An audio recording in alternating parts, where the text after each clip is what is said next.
चर्चा की शुरुआत मैं आपके साथ करना चाहूंगा। जावेद जी, रॉबर्ट वाड्रा कह रहे हैं टारगेट किया जा रहा है जानबूझ के। ऐसा क्यों लग रहा है आप लोगों को? अगर कुछ किया नहीं, कर नहीं तो फिर डर नहीं, तो फिर डर किस बात का? बिल्कुल डर नहीं है। गांधी लोग डरते नहीं है और कांग्रेसी तो कभी भी नहीं डरते हैं। ईडी हो, सीबीआई हो, सामने सब चीजें हैं आपके।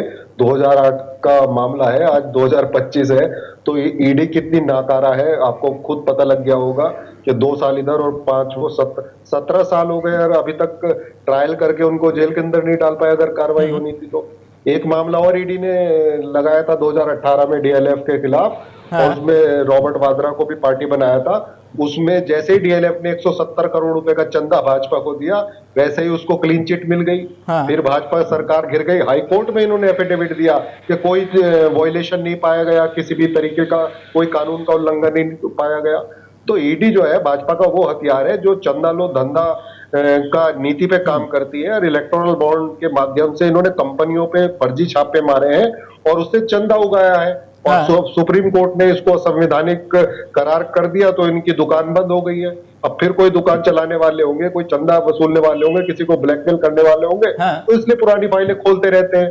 और ईडी इतनी नाकारा है कि पिछले 5 सालों में 911 केस दर्ज किए और 5% भी कन्विक्शन नहीं करा पाए। उस पर उसका उत्तर बीजेपी के नेता देंगे, लेकिन मैं एक बात जानना चाह रहा था कि इस पूरे मामले को लेकर तो कई बार सवाल खड़े हुए, लेकिन रॉबर्ट वाड्रा कह रहे हैं कि जानबूझकर उन्हें टारगेट किया जा रहा है। अगर टारगेट किया जाता तो अब तक तो वो जेल में होता ना, जैसे अरविंद केजरीवाल को जेल भेजा, हेमंत सोरेन को जेल भेजा, संजय सिंह को जेल भेजा।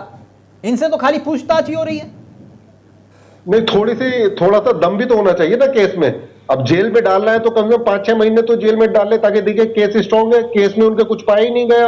हाँ। खुद रॉबर्ट जी ने कहा कि मैंने 23,000 डॉक्यूमेंट जमा कराए हैं, ईडी के पास वो निकाल ही नहीं पा रहे कुछ।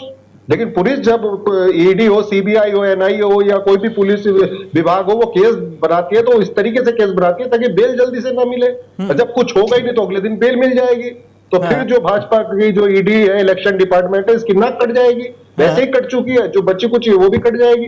तो इसलिए वो अंदर डालने से डर रहे हैं। ओके, तो कंचन जी